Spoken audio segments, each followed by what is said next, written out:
Dear students, last class में हम defects के बारे में पढ़ रहे थे सॉलिड्स के अंदर।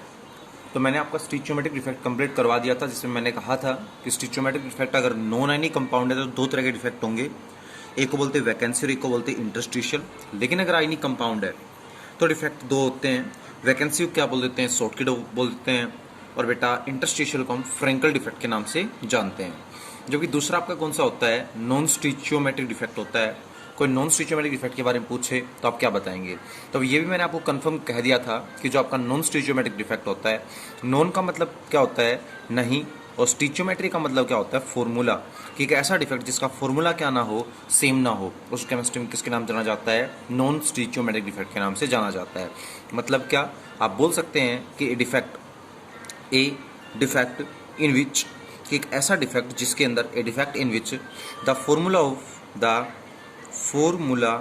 Of solid is not same. एक ऐसा सॉलिड जिसके अंदर क्या होता है, फॉर्मूला सेम नहीं होता है। ए defect in which the formula of solid is not same before and after the defect, before and after the defect. कि एक ऐसा सॉलिड जिसके अंदर डिफेक्ट से पहले और डिफेक्ट के बाद में फॉर्मूला क्या ना हो, सेम ना हो।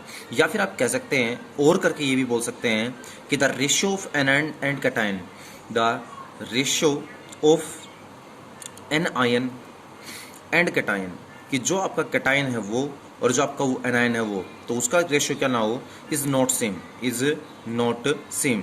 कि एनायन और कैटायन का अगर रेशियो सेम नहीं है तो उसको भी केमिस्ट्री में क्या बोलते हैं, नॉन स्टिचियोमेट्रिक डिफेक्ट बोलते हैं। तो कोई भी तुमसे पूछे नॉन स्टिचियोमेट्रिक डिफेक्ट क्या होता है तो आप बता देंगे फॉर्मूला सेम नहीं होगा या कुछ और होगा। जैसे फॉर एग्जांपल आपको पहले भी मैंने पढ़ा रखा है कि सपोज करिएगा आपके पास यहाँ पर क्या होगा बेटा, एक सॉलिड है, वो सॉलिड दो तरह के आयन से मिलकर बना हुआ है, ए पॉजिटिव बी नेगेटिव। यहाँ पर क्या हो जाएगा, ए पॉजिटिव बी नेगेटिव, फिर क्या हो जाएगा, बी नेगेटिव ए पॉजिटिव, बी नेगेटिव ए पॉजिटिव। यहाँ पर क्या हो जाएगा, ए पॉजिटिव बी नेगेटिव, ए पॉजिटिव बी नेगेटिव। आपका ये क्या हो जाएगा, सॉलिड हो जाएगा।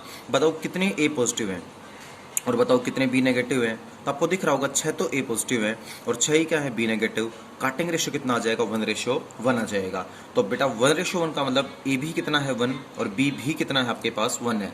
तो a is also 1 and b is also 1। अब जैसे ही क्या होता है कि हम कोई डिफेक्ट करवाते हैं, डिफेक्ट की वजह से सपोज करो यहाँ से कुछ ऐसा हो गया, एक ए निकल के चला गया या एक बी निकल के चला गया। तो पहले कितने ए थे आपके सामने बेटा, आपको पता है 6। एक ए निकल के चला गया तो ए कितने बच गए आपके पास, 5। पहले बी कितने थे बेटा, 6। बी वैसे वैसे हैं तो बी कितने रहेंगे, 6 रहेंगे।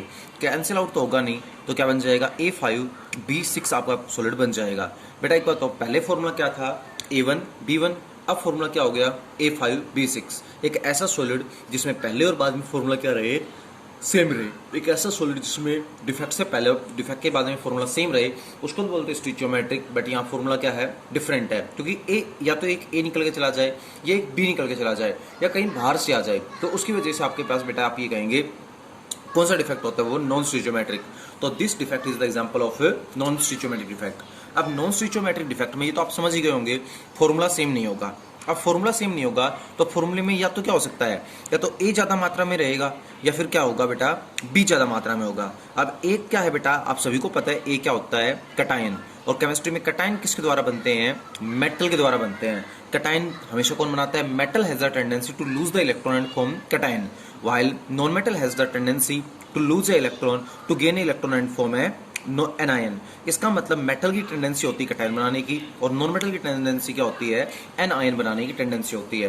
केमिस्ट्री यहाँ पर ही बोलती है कि सबसे पहले या तो कैटायन ज़्यादा मात्रा में होंगे या क्या होंगे, एन आयन ज़्यादा मात्रा में होंगे। अब दोनों में से क्या ज़्यादा मात्रा में होगा उसके ऊपर क्या करता है, आपका डिफेक्ट डिपेंड करता है। तो पहला डिफेक्ट होता है बेटा, केमिस्ट्री में बोलते हैं नॉन स्टिचियोमेट्रिक डिफेक्ट। क्या होती है, केमिस्ट्री क्या कहती है, non stoichiometric defect.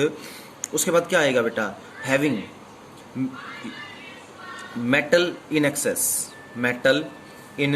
Access. Case ऐसा नॉन स्टिचियोमेट्रिक डिफेक्ट जिसमें मेटल क्या होती है बेटा, एक्सेस में प्रेजेंट होती है। मेटल का मतलब आप सभी को पता है, जिसमें कैटायन क्या प्रेजेंट होता है, एक्सेस में प्रेजेंट होता है। यहाँ तक बात ध्यान रहेगी। तो नॉन स्टिचियोमेट्रिक डिफेक्ट में पहला वो डिफेक्ट आता है जिसमें क्या होता है, मेटल एक्सेस में होती है, और सेकंड वो आएगा जिसमें क्या एक्सेस में होगी, नॉन मेटल। नॉन मेटल किसको कहते हैं, एनायन को। एनायन एक्सेस में होगा। अब अगर आपको मेटल एक्सेस में करनी है तो दो तरीके होते हैं इसका भी। पहला तरीका क्या होता है बेटा, बाय रिमूविंग एन आयन। पहला तरीका क्या होता है, बाय रिमूविंग एन आयन। या तो हम क्या कर सकते हैं, इसके लिए एक एनायन रिमूव कर सकते हैं। वो कैसे? मान लो आपके पास एक बैग है, उसमें 6 ही क्या है, ब्लू बॉल्स हैं, और 6 ही क्या हैं, येलो बॉल हैं। कोई तुम्हें कह दे सर ब्लू बॉल को बढ़ा दो, 6 हैं, ब्लू बॉल्स को बढ़ा दो। दो तरीके हैं, या तो कहीं से मैं एक ब्लू बॉल डाल दूंगा, जैसे आप एक ब्लू बॉल डालेंगे तो 6 से ब्लू बॉल कितनी हो जाएंगी, 7, फिर ज़्यादा हो गई। या एक येलो को निकाल लें, और अगर एक येलो बॉल को निकाल लोगे तो भी क्या हो जाएगा बेटा, ब्लू ऑटोमेटिकली ज़्यादा हो जाएंगी।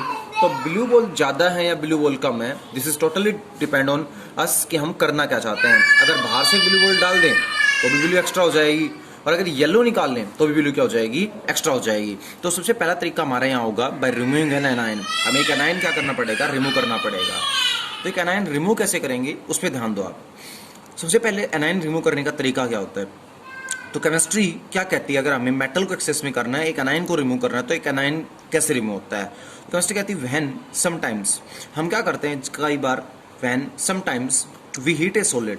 जब भी हम क्या करते हैं बेटा, हीट ए सॉलिड, एक सॉलिड को क्या करते हैं, हीट करते हैं, the solid decompose, then the solid decompose. तो केमिस्ट्री कहती है सॉलिड क्या हो जाता है बेटा, आपका डिकम्पोज हो जाता है। ठीक है, द सॉलिड डिकम्पोजेस, सॉलिड क्या हो जाता है, डिकम्पोज हो जाता है।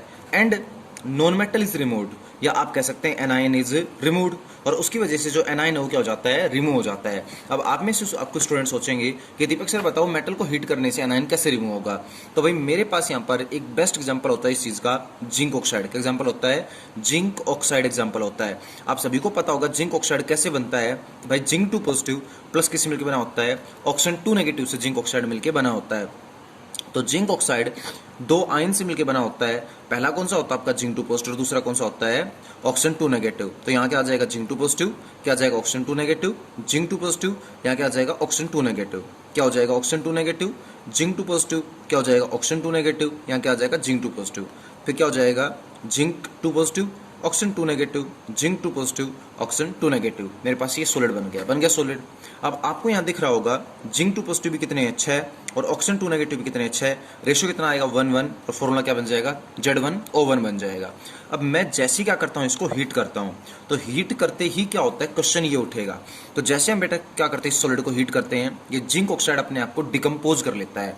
सोचो पहले डिकम्पोज किस में करता है, तो जैसे बेटा आप जिंक ऑक्साइड को आप हीट करेंगे, ये जिंक ऑक्साइड अपने आप को डिकम्पोज कर लेगा, Zn2 positive plus half O2 plus क्या हो जाता है, 2 इलेक्ट्रॉन्स पे क्या कर लेता है, अपने आप को डिकम्पोज कर लेता है। वो इसको अपने आप में ऐसे कैसे डिकम्पोज करता है, तो आपको पता है कि भाई जिंक ऑक्साइड है वो किससे मिलकर बना होता है, 2 आयन से। एक कौन सा आयन आपका जिंक 2 पॉजिटिव, और एक कौन सा आयन है O2 नेगेटिव है। तो जैसे ही इसको गर्म करोगे, जिंक 2 पॉजिटिव पहले तो अलग हो जाएगा, और O2 नेगेटिव फिर क्या हो जाएगा, अलग हो जाएगा। अब किसी चीज़ पे 2 नेगेटिव है, तो 2 नेगेटिव का मतलब इसके पास 2 इलेक्ट्रॉन क्या है, ज़्यादा मात्रा में है। तो पहले ये क्या करेगा, उनमें से 2 इलेक्ट्रॉन्स को छोड़ देगा। अब जैसे ही ऑक्सीजन ने 2 इलेक्ट्रॉन छोड़ दिए, ऑक्सीजन पे चार्ज क्या आ गया, 0। और तुमने खुद पढ़ा होगा कि आज तक कभी ऑक्सीजन सिंगल एटम के रूप में एग्जिस्ट नहीं करता। क्यों नहीं करता, क्योंकि आपने 11th क्लास में पढ़ा होगा, according to the octet rule, every elements wants to complete its double and octet, and to complete its double and octet, atoms आपस में क्या हो जाते हैं, जुड़ जाते हैं। तो ऑक्सीजन का भी ऑक्टेट पूरा नहीं है, ये भी क्या हो जाता है बेटा, आपस में जुड़कर O2 की फॉर्म में पाया जाता है। तो एक ऑक्सीजन का मतलब क्या हो गया, हाफ O2। तो जैसे जिंक ऑक्साइड को हमने हीट किया, जिंक 2 पॉजिटिव, यहाँ क्या बच निकले, 2 इलेक्ट्रॉन, और यहाँ पर क्या बन गई, साथ में ऑक्सीजन बन गई। तो अब जैसे हीट करोगे, zinc 2 positive, half oxygen plus 2 electron. Chemistry कहती है सर ऑक्सीजन तो निकल कर क्या हो जाएगा, यहाँ से बाहर चला जाएगा, चला गया। तो ऑक्सीजन तो निकल कर क्या हो गया, आउट। आउट का मतलब बाहर चला गया। तो ऑक्सीजन तो निकल के बाहर चला गया, निकल के चला गया बाहर, ठीक है। तो जैसे हमने जिंक ऑक्साइड को गर्म किया, ऑक्सीजन तो निकल के बाहर चला गया।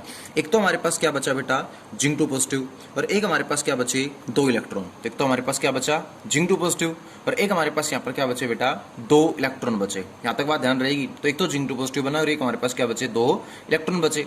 केमिस्ट्री ये कहती है कि अब 1 मिनट के लिए ऑक्सीजन तोड़ के चला गया, ये सिस्टम बच गया। इसको एक बार चेक करो यहाँ बचा क्या है। तो आप ये कह सकते हैं कि जिंक ऑक्साइड था, उसमें जिंक के कितने एटम थे हमारे पास, 6, ठीक है। ऑक्सीजन के कितने एटम थे, 6, बट एक ऑक्सीजन हाफ O2 की फॉर्म में यहाँ से क्या हो गया, निकल के चला गया। तो हाफ ऑक्सीजन की फॉर्म में निकल के चला गया, तो ऑक्सीजन कितने बचे, 5। बेटा अब 1 मिनट के लिए जिंक 6 है और ऑक्सीजन 5 है। सॉलिड डिफेक्ट से पहले फॉर्मूला कुछ और था, डिफेक्ट के बाद में फॉर्मूला कुछ और है, तो क्या कहलाएगा, नॉन स्टिचियोमेट्रिक डिफेक्ट। बट आप ध्यान से देख रहे होंगे मेटल क्या है ज्यादा मात्रा में, अरे नॉन मेटल तो 5 है और जिंक कितने हैं 6 है, तो मेटल क्या है ज्यादा मात्रा में। जिस डिफेक्ट में मेटल ज्यादा होता है उसको केमिस्ट्री में क्या बोलते हैं, मेटल एक्सेस डिफेक्ट बोलते हैं। तो ये कौन सी टाइप आपकी, non stoichiometric defect having metal in excess. तो चलो मेटल एक्सेस में है, मेटल एक्सेस में क्यों है, तो हम कह सकते हैं बाय रिमूविंग एनायन, एक एनायन को रिमूव करने के कारण मेटल क्या है बेटा एक्सेस में है, क्योंकि हमने यहाँ पर एक ऑक्सीजन को यहाँ से बाहर निकाला है, तो यहाँ मेटल क्या होगी आपकी एक्सेस में होगी। तो कोई भी तुमसे पूछे कि मेटल एक्सेस डिफेक्ट क्यों बन रहा है, तो आप बता देंगे एक एनायन को रिमूव करने के कारण यहाँ क्या बन रहा है, मेटल एक्सेस डिफेक्ट बन रहा है। हो जाएगा यहाँ तक श्योर, ठीक है। तो इस तरह से आपके पास क्या हो गया, बाय रिमूविंग एन एनायन। साथ में एक बात बताओ कि जैसे यहाँ से ऑक्सीजन निकल के गई, मैं मानता हूँ कि एक ऑक्सीजन क्या हो गया एक्स्ट्रा मात्रा में हो गया और डिफेक्ट क्या कहलाएगा, ये आपका डिफेक्ट कहलाएगा। But on the same time देखो यहाँ पर बचा क्या, जिंक 2 पॉजिटिव और क्या बचे 2 इलेक्ट्रॉन, तो जिंक 2 पॉजिटिव और क्या आगे साथ में 2 इलेक्ट्रॉन आ गए। केमिस्ट्री कहती है कि 2 इलेक्ट्रॉन्स की वजह से, एक तो ये क्या शो करता है बेटा, एक गुड कंडक्टर, क्योंकि आपने सुना होगा जिसमें फ्री इलेक्ट्रॉन वो क्या होता है, गुड कंडक्टर होता है। तो एक तो ये क्या बन जाता है इलेक्ट्रिसिटी का, गुड कंडक्टर बन जाता है। और एक इसका कलर कैसा हो जाता है, येलो कलर, क्योंकि मैंने आपको शायद डी ब्लॉक एलिमेंट्स में पढ़ाया होगा जिसमें अनपेयर्ड इलेक्ट्रॉन हो या जिसमें फ्री इलेक्ट्रॉन हो वो कलर शो करने लग जाता है। तो यहाँ पर ये 2 जो फ्री इलेक्ट्रॉन बचते हैं, क्योंकि zinc 2 positive plus 2 electron oxygen तोड़ के चला गया, ये 2 इलेक्ट्रॉन्स की वजह से इलेक्ट्रिसिटी का गुड कंडक्टर बनता है और इन 2 इलेक्ट्रॉन्स की वजह से कलर भी शो करता है। और यहाँ पर कलर इसका कैसा निकल के आता है, येलो कलर इसका निकल के आता है। तो बेटा एक क्वेश्चन बनता है, वो ध्यान सुन लो क्या क्वेश्चन है। पेपर में क्वेश्चन ये आएगा, why zinc oxide show, zinc oxide show yellow colour. Question ये बनेगा कि जिंक ऑक्साइड येलो कलर क्यों शो करता है ऑन हीटिंग, कि जब भी जिंक ऑक्साइड को हम हीट करते हैं तो इसका कलर कैसा हो जाता है, येलो हो जाता है। अब मेरे को शायद समझाने की जरूरत नहीं होगी क्यों हो जाता है, तो आपका आंसर क्या होगा, when we heat zinc oxide its decompose into zinc 2 positive half oxygen and 2 electrons. ठीक है, ऑक्सीजन तो क्या हो जाती है, लिबरेट होकर निकल जाती है और यहाँ पर जिंक 2 पॉजिटिव ज्यादा मात्रा में हो जाती है। यहाँ लिखोगे due to metal excess defect, metal ज्यादा मात्रा में होगी मतलब मेटल एक्सेस डिफेक्ट की वजह से यहाँ 2 फ्री इलेक्ट्रॉन आ जाते हैं, जिसकी वजह से जिंक क्या बन जाता है, गुड कंडक्टर ऑफ इलेक्ट्रिसिटी, और कैसा कलर शो करता है, येलो कलर शो करता है। तो दिस इज योर डिफेक्ट। ये आपका एक्चुअली क्या था बेटा, पूरा का पूरा एक डिफेक्ट था। कौन सा, मेटल एक्सेस, क्योंकि मेटल क्या थी, एक्सेस में थी, बट किसके द्वारा, बाय रिमूविंग एन एनायन, एक एनायन को बाहर निकालने के द्वारा। ठीक है, तो आप ये कह सकते हैं कि एनायन को बाहर निकालेंगे तो मेटल एक्सेस डिफेक्ट आपका हो जाएगा। कर लेंगे आप यहाँ तक, ठीक है। देखो इसको हम ये भी कह सकते हैं बाय रिमूविंग एन एनायन, या ये भी कह सकते हैं by adding A extra cation. तो यहाँ पर आपके पास ये डिफेक्ट हो जाता है। ठीक है, नेक्स्ट अगर अगले पॉइंट की बात करें तो अगला पॉइंट क्या आता है बेटा, फिर मेटल एक्सेस डिफेक्ट होता है, मेटल एक्सेस डिफेक्ट होता है आपका। ठीक है, तो फिर मेटल एक्सेस डिफेक्ट का क्यों होगा, अब ये आपका बी पॉइंट आ रहा है। ठीक है, बी पॉइंट क्या होता जाता है कि जब भी हम किसी सॉलिड को, तो मान लीजिएगा मैंने एक आयनिक सॉलिड दिया दैट इज NaCl, NaCl लिया, तो हमने क्या लिया यहाँ पर NaCl नाम का आयनिक सॉलिड लिया। तो NaCl में Na positive Cl negative, Na positive Cl negative के एटम्स होंगे। इसको जैसे हम क्या करते हैं, सोडियम की प्रेजेंस में हीट करते हैं, मतलब सोडियम क्लोराइड को सोडियम की वेपर्स की प्रेजेंस में हीट करो, सोडियम की वेपर बनाओ और वेपर्स की प्रेजेंस में आप क्या करो, इसको हीट करो, कर दोगे हीट। इसी तरह से KCl को पोटासियम की वेपर्स की प्रेजेंस में हीट करो, और उसी तरह से लिथियम क्लोराइड को लिथियम की वेपर्स की प्रेजेंस में क्या करो बेटा, हीट करो। ठीक है, तो आपको क्या करना, आप समझ में आ गया होगा, सोडियम क्लोराइड को सोडियम की वेपर्स की प्रेजेंस में, पोटासियम क्लोराइड को पोटासियम की वेपर्स की प्रेजेंस में, और लिथियम क्लोराइड को लिथियम की वेपर्स की प्रेजेंस में क्या करो बेटा, हीट करो। अब जैसे आप हीट करोगे हो गया क्या, उसके ऊपर बात करते हैं। तो यहाँ पे क्या होगा, सबसे पहले जैसे ही हीट करेंगे, यहाँ सोडियम की वेपर्स की प्रेजेंस में हीट करेंगे, तो सोडियम क्या करेगा, जैसे हीट करते ही अपने आप को स्टेबल बनाने की कोशिश करेगा। आपको पता है सोडियम का एटॉमिक नंबर 11 होता है, इलेक्ट्रॉनिक कॉन्फिगरेशन होती है 2, 8 एंड 1। जैसे ही अपना एक इलेक्ट्रॉन छोड़ता है सोडियम, ठीक है, तो क्या बन जाता है, चार्ज तो पॉजिटिव, और इलेक्ट्रॉनिक कॉन्फिगरेशन कितनी हो जाती है, 2 एंड 8। आपको पता है कि किसी एलिमेंट की लास्ट सेल में अगर 8 इलेक्ट्रॉन, तो इट मींस इसका ऑक्टेट क्या है, पूरा है। और हर एलिमेंट पूरा भी क्या करना चाहता है, ऑक्टेट पूरा करना चाहता है। तो सोडियम को जैसे ही हीट करते हैं, इट लूज इट्स 1 इलेक्ट्रॉन, ये अपना एक इलेक्ट्रॉन लूज करता है, जिससे इसका ऑक्टेट क्या हो जाता है, कंप्लीट हो जाता है। इलेक्ट्रॉन को लूज करते ही बन क्या जाता है यहाँ पर Na पॉजिटिव। ये Na पॉजिटिव क्या करेगा बेटा, इस सॉलिड के अंदर से Cl नेगेटिव को बाहर निकाल लेता है। अब सोच के बताओ, अगर Cl नेगेटिव बाहर चला गया तो Cl नेगेटिव की जगह क्या हो गई, खाली, और उस जगह पे क्या आ जाता है, Na पॉजिटिव का छोटा हुआ एक इलेक्ट्रॉन आ जाता है। मतलब कहानी क्या बन जाती है वो देख लो। यहाँ से जो आपने जैसे ही हीट किया तो कहानी कुछ ऐसी बन जाती है। भाई था क्या, NaCl, तो Na पॉजिटिव था, Cl negative, Na positive, Cl negative, Cl negative, Na positive, Cl negative, Na positive. यहाँ पर मैंने बताया एक Cl तो चला जाता है और उसकी जगह क्या आ जाता है, एक इलेक्ट्रॉन आ जाता है, आगे एक इलेक्ट्रॉन। ठीक है, दोबारा देख लो, जब भी हम क्या करते हैं, किसी सोडियम क्लोराइड को सोडियम की वेपर्स की प्रेजेंस में हीट करते हैं, sodium is very unstable, to become stable and to complete its octet its lose one electron. ये एक इलेक्ट्रॉन क्या कर देता है, लूज करता है। जैसे एक इलेक्ट्रॉन लूज करेगा, Na पे चार्ज क्या आएगा, पॉजिटिव। Na पॉजिटिव यहाँ से किसको बाहर निकालेगा, Cl नेगेटिव को बाहर निकालेगा। तो क्या बाहर निकल गया, Na पॉजिटिव ये और Cl नेगेटिव ये, क्या बाहर निकल गया, NaCl तो बाहर। और उस जैसे Cl निकल उसकी जगह क्या आ गया, एक इलेक्ट्रॉन आ गया। अब बताओ पहले कितने Na थे, शायद 4 Na पॉजिटिव थे। बताओ पहले कितने Cl थे, 4 थे। काटिंग रेशियो कितना आएगा, Na1Cl1। ठीक है, अब कितने Na बचे, ध्यान से देखो, Na तो वही 4 हैं, बट Cl अब कितने बच गए, एक निकल गया, तो Cl कितने बच गए, 3 बच गए। बताओ पहले और बाद में फॉर्मूला अलग अलग है ना, पहले तो Na1Cl1 बनेगा, अब Na4Cl3 बन जाएगा। एक ऐसा डिफेक्ट जिसमें पहले और बाद में फॉर्मूला अलग अलग होता है, उसको केमिस्ट्री में क्या बोलते हैं, नॉन स्टिचियोमेट्रिक डिफेक्ट बोलते हैं। नॉन स्टिचियोमेट्रिक में देखो मेटल क्या आ रही है, ज्यादा मात्रा में, नॉन मेटल क्या है, कम मात्रा में। जिसमें मेटल ज्यादा मात्रा में, उसको केमिस्ट्री में क्या बोलते हैं, मेटल एक्सेस डिफेक्ट बोलते हैं। आप बताओ ये मेटल एक्सेस क्यों हो रही है, क्योंकि एक एनायन निकलकर यहां से क्या हो गया, बाहर चला गया। मतलब हम लिख सकते हैं रिमूविंग ऑफ एनायन, क्या लिख सकते हैं, रिमूविंग ऑफ एनायन। एनायन के रिमूव होने के कारण, क्योंकि एनायन निकल के बाहर चला गया ना, एनायन के रिमूव होने के कारण यहाँ पर क्या हो रहा है बेटा, मेटल एक्सेस डिफेक्ट हो रहा है। अब सोचने वाली बात है, ठीक है, एक एनायन के रिमूव होने के कारण मेटल एक्सेस डिफेक्ट हो रहा है, तो इसको metal excess defect by removing an anion कहेंगे। केमिस्ट्री कहती है कि जब एक एनायन बाहर निकलता है और उसकी जगह पे एक इलेक्ट्रॉन आ जाता है, कहा जाता है कि इलेक्ट्रॉन आ जाता है, तो जब एक इलेक्ट्रॉन एक एनायन की जगह आ जाता है, उसको केमिस्ट्री में किसका नाम दिया जाता है, एफ सेंटर का नाम। इसको किसका नाम दिया जाता है, एफ सेंटर का नाम दिया जाता है। अब आप पूछोगे सर ये एफ सेंटर क्या होता है, तो ग्रीक लैंग्वेज में एफ का मतलब होता है फारवे, और फारवे का मतलब होता है कलर। क्योंकि ये जो इलेक्ट्रॉन है ये क्या शो करता है बेटा, कलर शो करवाता है। और पिछले में आपने पढ़ा था, जैसे जिंक ऑक्साइड में 2 इलेक्ट्रॉन आ गए, उनकी वजह से जिंक कलर शो करने लग गया। यहाँ पर भी एक फ्री इलेक्ट्रॉन आ गया, इसकी वजह से क्या करेगा, कलर शो करने लग जाता है। और कलर को केमिस्ट्री में क्या बोलते हैं, ग्रीक लैंग्वेज में फारवे। फारवे का एफ उठाकर इस पॉइंट को किसका नाम दिया गया, एफ सेंटर का नाम दिया गया। तो पेपर में आ सकता है व्हाट इज एफ सेंटर। तो जब भी पेपर में आए व्हाट इज एफ सेंटर, तो यू सीज दैट कि when sodium chloride is heated in presence of sodium, one anion is removed from its position and an electron occupies its position। एक anion अपनी position से निकल जाता है, उसकी जगह कौन आ जाता है, एक इलेक्ट्रॉन आ जाता है।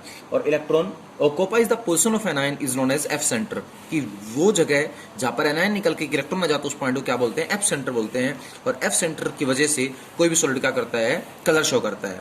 बेटा आप ये कहेंगे जब ये एक इलेक्ट्रॉन आ जाता है ना, तो NaCl में अगर ये एक इलेक्ट्रॉन आ गया तो NaCl कैसा कलर शो करेगा, येलो। अगर KCl में आ गया तो KCl कैसा कलर शो करेगा, पिंक कलर शो करेगा। और बेटा LiCl में को अगर लिथियम की वेपर्स की प्रेजेंस में गर्म करेंगे तो कैसा कलर करेगा, वॉयलेट। कैसा कलर शो करेगा, वॉयलेट। मतलब NaCl येलो कलर शो करता है। KCl में अगर ऐसा हुआ कि KCl को हमने क्या किया, पोटासियम वेपर्स में गर्म किया, यही कहानी हुई, तो पिंक कलर शो करेगा। और LiCl में ये हुआ तो क्या करेगा, वॉयलेट कलर शो करेगा। तो पेपर में ये भी क्वेश्चन आ सकता है कि why when potassium heated into the vapours of potassium its show pink colour. तो आपका आंसर आपको पता होगा क्या होता है कि जब भी हम क्या करेंगे, इसको वेपर्स की प्रेजेंस में हीट करेंगे, आपका पोटासियम है वो भी एक इलेक्ट्रॉन छोड़ेगा, पोटासियम पॉजिटिव बनाएगा। पोटासियम पॉजिटिव क्या करेगा, सॉलिड के अंदर से Cl नेगेटिव को बाहर निकालेगा। तो K और Cl तो निकल के बाहर चला गया, उसकी जगह एक फ्री जो इलेक्ट्रॉन था वो आ गया। इसको एफ सेंटर बोलते हैं। एफ सेंटर और फ्री इलेक्ट्रॉन का कोई भी सब्सटेंस कलर शो करता है। Thank you.